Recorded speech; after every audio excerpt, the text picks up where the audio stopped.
계속해서 대구 경북 소식입니다. 국가 소유의 땅에 허가 없이 집을 지어 40년 넘게 사용하고 있었다면 그 집을 법대로 철거해야 할까요? 아니면 사용권을 인정해줘야 할까요? 경산에서 벌어진 일인데요. 한태현 기자가 보도합니다.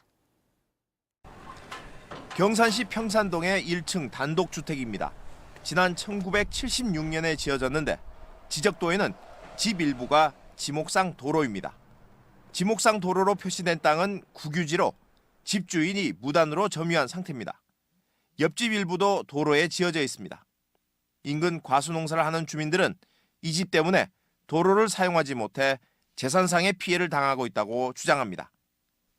더군다나 집주인은 세금 한 푼도 내지 않고 40년 넘게 살고 있는데도 경산시는 파악조차 하지 않았고 오히려 집주인에게 사용 허가를 내줬다며 불만을 토로합니다. 건축물 대장에 등재할 수도 없는 불법 건축물을 2020년 12월 31일까지 사용 허가하도록 행정적 취하고 있으니 하지만 경산시의 입장은 다릅니다.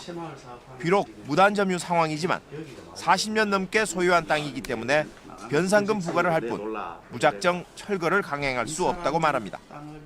오히려 이 도로는 쓸모가 없는 폐도여서 민원인의 주장을 다 받아줄 수 없다고 맞서고 있습니다. 공동도로 기능을 상실한 지목상 도로에 대하여는 경산시에서 도로 원상 회복 의무는 없습니다. 집주인 역시 집을 지을 당시 경산시가 허락해 지었다며 억울하다는 주장입니다.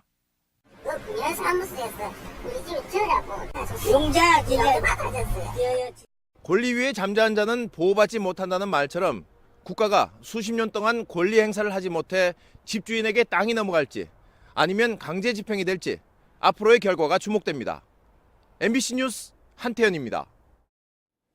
오늘 대구와 경북 대부분 지역엔 한파특보가 발효 중입니다. 낮 최고 기온은 대구 영하 1.6도, 안동 영하 3.1도 등으로 영하권 추위가 이어졌습니다. 대설경보가 발령된 울릉도와 독도엔 오늘부터 모레까지 최대 40cm의 눈이 오겠습니다.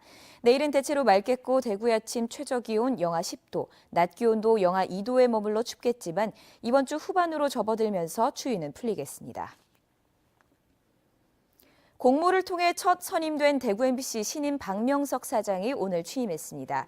대구 MBC의 PD로 입사해 편성국장 등을 거친 박 사장은 취임사에서 제대로 된 지역 공영방송으로 서기 위한 첫 번째 과제로 공정성 강화를 들었습니다. 또 전파 재전송료 문제 해결과 다양한 사업 개발 등으로 지역 MBC의 미래를 위한 재원을 발굴할 것을 약속했습니다. 박인규 대구은행장이 불구속으로 비자금 조성과 횡령 관련 재판을 받게 됩니다.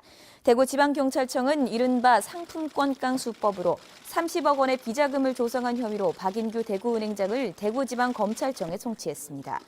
경찰은 박 행장이 1억 800여만 원을 개인 용도로 쓴 것으로 보고 있는데 구속영장을 2번이나 신청했지만 검찰은 주요 혐의에 관한 소명이 부족하다며 모두 기각했습니다. 2016년 기준 경북 지역 노인 자살률은 10만 명당 50명으로 전체 자살률의 2배 가까이 됐습니다.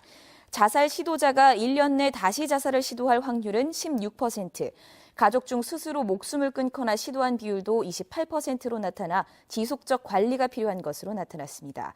경상북도는 심각한 노인 자살을 막기 위해 이장이나 통장, 요양보호사 등 자살 경고 신호를 감지할 수 있는 관리 인력 10,000명을 양성하고 생명사랑병원과 약국 575개소를 운영합니다.